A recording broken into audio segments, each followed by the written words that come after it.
everybody. Welcome back to another episode of the Light After Trauma podcast. I'm your host, Alyssa Scolari. Super excited to be here because it is Pride Month. And that is exactly what we are talking about this episode. We are talking about pride. We are talking about the importance of pride. And we are talking about why we need to continue to advocate for the LGBTQ community. I'm really actually a little bit anxious about today's episode because I am going to be talking about things that I have never spoken about before. And so I'm a little bit nervous as we get into it, but we are just going to dive right in. Although before we do that, just some housekeeping stuff. So if you have not done so already, please leave a review for the podcast. Reviews, ratings go such a long way in terms of helping the podcast to reach a greater audience. And I really feel strongly that everybody deserves some kind of access to free mental health education, information, and support. So the more reviews and ratings we have, the greater access people can have to this podcast. And it would mean the world to me. So if you have not done so already, please do so. I would greatly appreciate it. Also, if you are interested in becoming a Patreon member, you can check out the show notes where you can just click right on the link and you can donate as little or as much as you would like to the podcast. You can become a monthly Patreon member, or you could just do a one-time donation. Anything would be greatly appreciated. And all of the money that you donate goes directly into helping fund the podcast and helping to keep the machine going, essentially. You know, it costs roughly about anywhere from like $800 to $900 a month to fund this podcast, to between all of the software that we have to pay for and the editing. That is what it costs. So, you know, again, this is not me complaining about the price. I am really fortunate enough to be in a place where I can do this, but if you are able and willing to give, any amount would be greatly appreciated. I hope everyone is off to a grand old week. I am doing pretty good. Had a good day today. It's kind of late when I'm recording this. It's about 9:30 at night, which is pretty late for me to be doing any sort of work, but I had a burst of energy and I felt like I had a lot to say. And I was like, I'm just a little anxious about this discussion today. And I was like, you know what? We're doing it. So I made myself a cup of hot tea and here we are chatting today. So I think that as I get into this conversation, people are going to have one of two thoughts. And I think the first thought people might have is, why are we talking about pride and the LGBTQ plus community on a trauma-focused podcast? And the second question people might have is, this podcast has been going on for almost 2 years and we've not, I've not heard anything like this. We've never talked about this on this podcast before. Why now? Why now? And I'm going to answer that question. But first, we're going to answer the question of, why is this topic on a trauma-focused podcast? Truthfully, I don't know the background that you come from, wherever you're listening from. I don't know.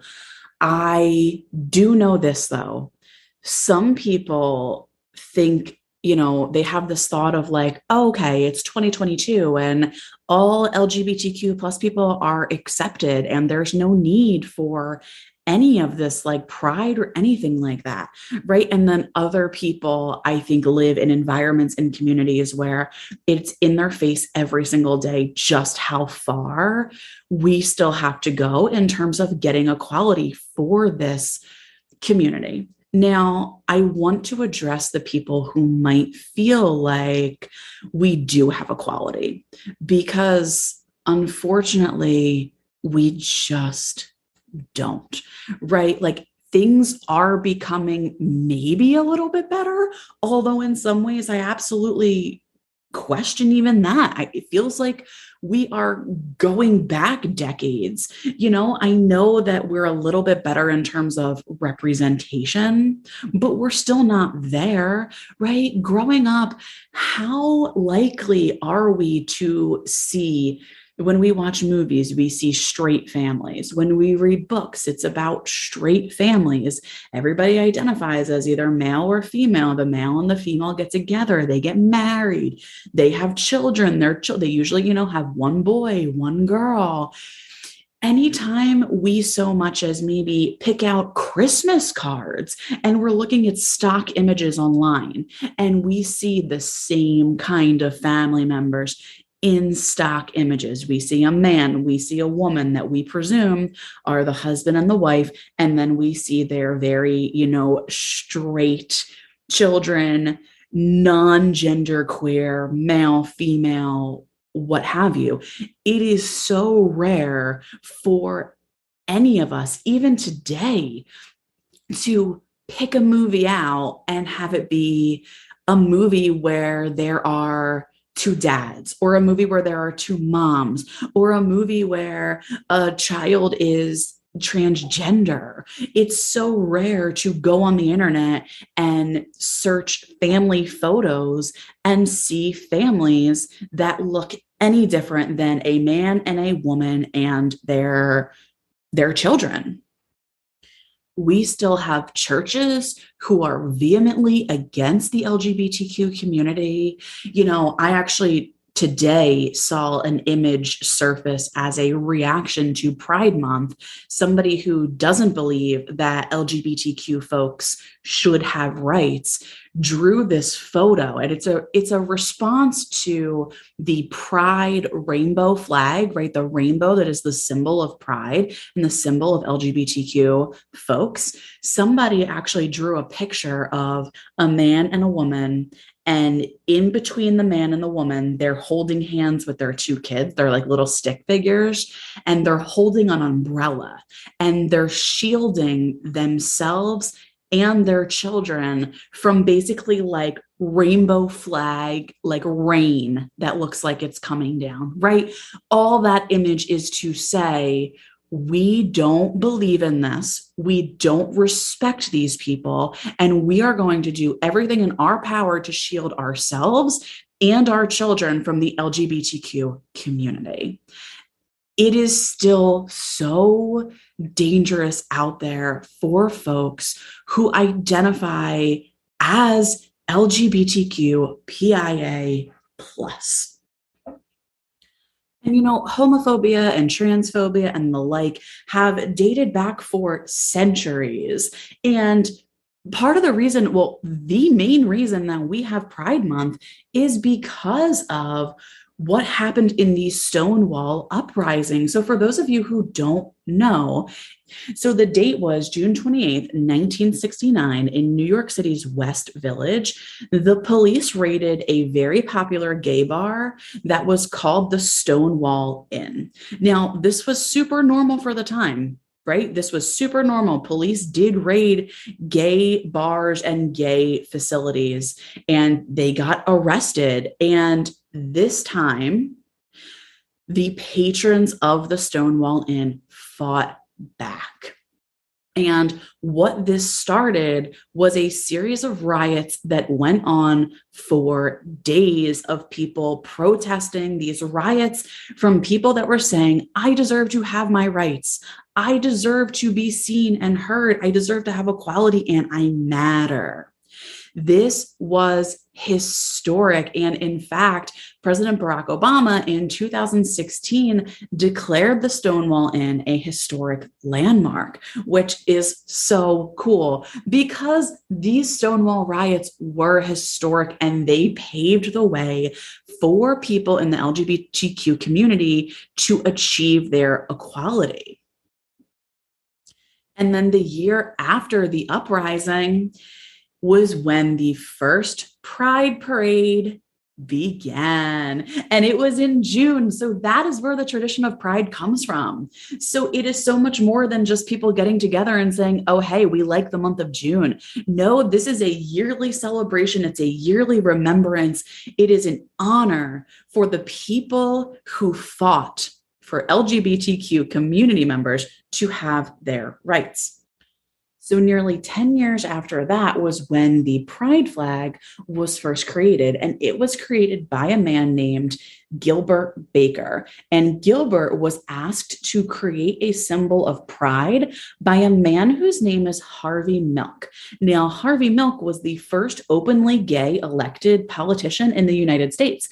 So he asked Gilbert to create a flag that symbolized pride. And we have the rainbow flag. Now, the rainbow flag actually started out with a few more colors and then had less colors. Today, each of the colors stands for something very specific. So, according to a People article, red is the symbol of life. Orange is the symbol for healing. Yellow is symbolic for sunshine. Green is symbolic for nature. The blue is representative of harmony, and the purple is representative of spirit. I believe the original flag was 8 colors, but it is now 6. As far as we've come, though, we still have so much further to go. You know, I want to talk to you about something called the gay panic defense. And this is going to help you really get an understanding for just how far we have to go in terms of equality and just basic human rights for LGBTQ folks. So what is the panic defense, the LGBTQ panic defense, or the gay panic defense? It is a freaking legal strategy. And get ready, because if you haven't heard of this, it is going to knock your fucking socks off. The panic defense, the gay panic defense, is a legal strategy. So basically, what that strategy does is it asks a jury to take into account a victim's sexual orientation or their gender identity, and take into account that their orientation or their identity is to blame for a defendant's violent reaction. Victim blaming much? And yes, you heard me correctly. Basically, gay panic is a legal strategy that is asking the jury to consider the fact that somebody being gay or somebody being transgender or non-binary is the reason, and a good enough reason, why somebody may have attacked them in a hate crime. It's okay. It's basically like the offender is saying that they went like temporarily insane, right? They had a gay panic or a trans panic that caused them to violently attack the victim. Tell me that's not abso-fucking-lutely insane. And what's even more fucking insane is that this gay panic defense actually fucking works. It works. It has been used to get people off in the courts. People can attack people simply because they are lesbian or gay or transgender. They can then show up in court and they can say that they panicked because of somebody's gayness or because somebody's transgender. And the jury can go, oh, okay, that sounds reasonable. You're off the hook because you had a gay panic. It makes my blood boil. It makes my blood boil. And the worst part about it is that the gay panic defense is only banned. It is only banned in 17 states in the United States, meaning the rest of the rest of the states in the United States of America, if they aren't considering passing the gay panic defense, they've already passed it. The majority of the states in this country are perfectly fine with the gay panic defense. And that right there goes to show you why we need Pride Month and why we are talking about this on a trauma-focused podcast, because people in the LGBTQ community are being murdered, are being targeted, are being killed simply because of who they are. And our laws are basically saying that it's okay. According to LGBTQbar.org, in 2019 alone, there were 1,656 hate crimes. And this is just what we know of, because there are so many more that go unreported. But just in 2019, there were 1,656 hate crimes against people for either their sexual orientation or their gender identity. And this statistic makes up 18.8% of hate crime incidents, like single bias hate crime incidents. According to research also from LGBTQbar.org, 1 out of 5 lesbian, gay, and bisexual people in the United States will experience a hate crime in their lifetime. And more than 1 out of 4 transgender people will. We know that transgender people are targeted, and they're even more likely to be targeted if they are part of a non-white race. And I gotta say, like, lately, it just feels like things are getting worse for the LGBTQ community, and we need Pride more than ever. I mean, look at what's happening in Florida with the Don't Say Gay bill, and in Texas, where it is now considered like a social services call to have a child seek transgender affirming care. It is just an absolute nightmare. And with greater and greater access to what's going on in the world through social media, kids are bearing witness to all of this. And it is very clear to so many kids that it is still not safe for them to be who they are. We need Pride because there are kids and adults out there who would rather take their own lives than be out and proud about who they are because of the hate that exists. And I see it every day in my practice. I see it. It is absolutely heartbreaking. There is little to no representation in schools. Teachers will get reprimanded if they say anything about it because it's considered a taboo topic, which it absolutely shouldn't be. And overall, kids just feel so isolated growing up, feeling like there is nobody who represents them, feeling like it's not okay to be a part of the LGBTQ community. And it is devastating. So we need Pride more than ever. And now I think to address the second question that I talked about in the beginning of this episode, the question being, why have I waited 2 years to talk about this? In August, the podcast will have been alive for 2 years, which boggles my mind to even say. And I haven't talked about this. And trust me, it's not because I don't care, and it's not because it's low on my priority list. Anybody who knows me knows that the LGBTQ community is actually like top priority for me. But what I'm going to say is this, and this is going to come with a warning. So if you are listening to this and you know me personally, I would think very carefully about how much you want to know about me, because I'm going to share some stuff. So think about it. Feel free to hit pause and talk to me about it, because I know I have a lot of wonderful people in my life who listen to the podcast, who know me personally, and you're going to learn some stuff. So, all right, there's your fair warning.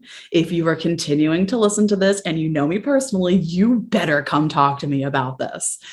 So anyway, I think the reason why I haven't talked about this yet is you are going to notice a pattern with me. Not really a pattern, but I only talk about things as I'm ready to talk about them. I bring to this podcast a level of vulnerability mixed in with my expertise. And that vulnerability is really hard for me. And I have to be comfortable sharing. I have to be comfortable. And I haven't been comfortable because I have been grappling with basically where I fall in terms of the LGBTQ community. Because quite honestly, I can't deny that I'm part of it. And I think it's taken me a long time to get to a place where I've been comfortable talking about it. And so I knew that one day I would share this, but I needed to give myself time to be ready and to feel comfortable and safe and secure. I grew up in this really small, conservative Catholic town where it is so not that okay to be gay. And looking back on the way I grew up, like I would have never in a million years have admitted or even given myself the opportunity to explore the fact that I might be anything other than a straight blonde girl who's going to find a dark, tall, handsome husband and live happily ever after. I really didn't get to explore the different parts of me until I left my hometown. And then I really got to reflect back on my childhood. And as I did so, it really hit me that I am so not straight. Like, so not straight. I definitely was interested in both women and men my whole life. Like I remember being a kid and being interested in women, but kind of writing it off and just like ignoring that part of me because in my brain it was only okay to be attracted to men.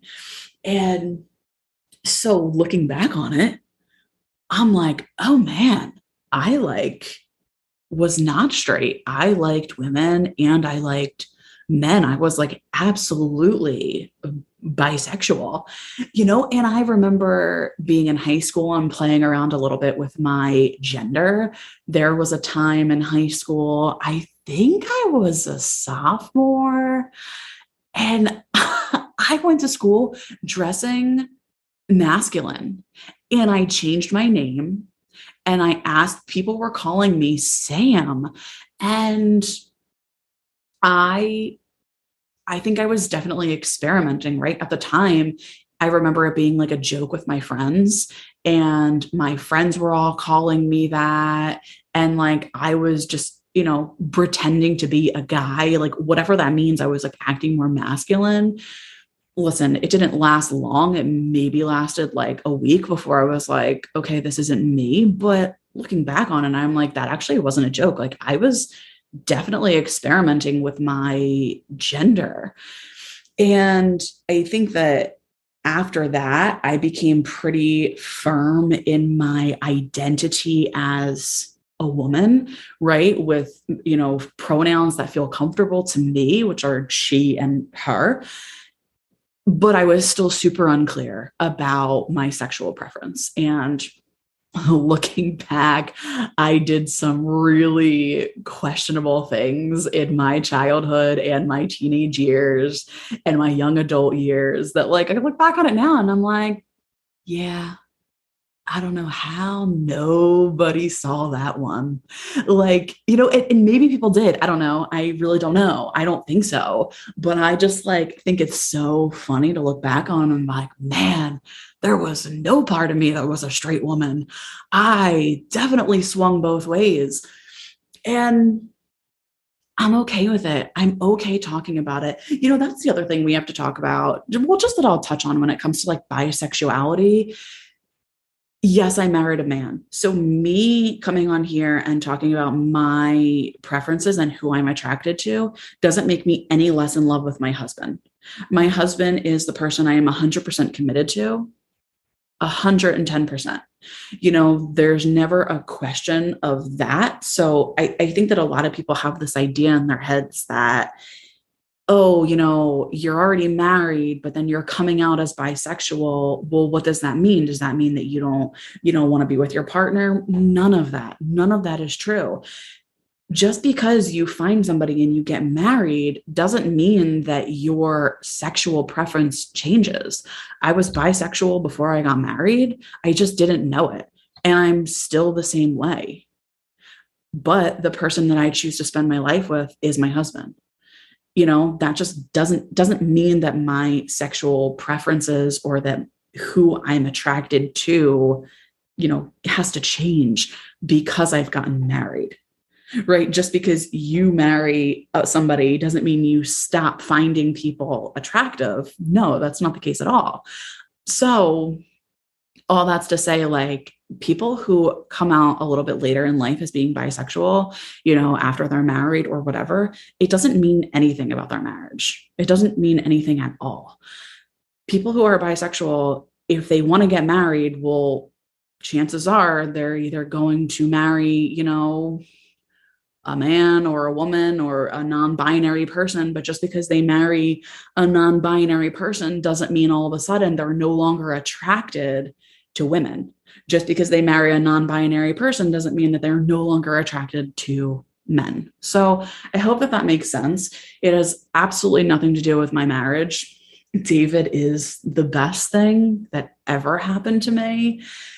I think that the importance of this kind of like coming out for me is about claiming or reclaiming who I was when I didn't get the opportunity to be that person. I didn't get the opportunity to come to terms with that when I was younger, but I get to come to terms with it now. And it's really exciting and anxiety provoking. And it just feels like I'm letting the inner child in me have the freedom to label herself however she wants for the first time. And that is a beautiful thing. And that is part of why pride matters. That is part of why we fight to have equal rights. That is part of why we fight to be seen and heard and respected. So that's why it's taken me a little while to talk about this. I do things at my own pace. I have a lot of respect for myself and my process. And that is why. It is not because I haven't cared or acknowledged it. Again, the people who are closest to me know how passionate I am and have always been about the LGBTQ community. And now I understand why. Now I understand why. So, with that being said, right, what can we do? We know that people in the LGBTQ community are experiencing trauma and being denied their rights every single day. Still, we've come a long way. We have a lot further to go. I just encourage you to get involved. And I don't know what that means for you. Maybe that looks like further education and research on this community. Maybe that looks like attending town halls. Maybe that looks like attending parades or marches. Maybe that looks like donating. If you are able to donate, there are some amazing organizations that you can contribute to, and they include the Human Rights Campaign, the Trevor Project, and the National Center for Trans Equality, just to name a few. I will link those 3 in the show notes, and I am also going to link the 2 articles that I used in today's episode. You can find all of that in the show notes. I hope that you enjoyed today's episode. It was a tough one for me. it's hard to be this vulnerable. I thank you for listening. I thank you for being here. I hope you have a fantastic week, and I am holding you in the light. Thanks for listening, everyone. For more information, please head over to lightaftertrauma.com, or you can also follow us on social media. On Instagram, we are at lightaftertrauma, and on Twitter, it is at lightafterpod. Lastly, please head over to patreon.com/lightaftertrauma to support our show. We are asking for $5 a month, which is the equivalent to a cup of coffee at Starbucks. So please head on over again. That's patreon.com/lightaftertrauma. Thank you, and we appreciate your support.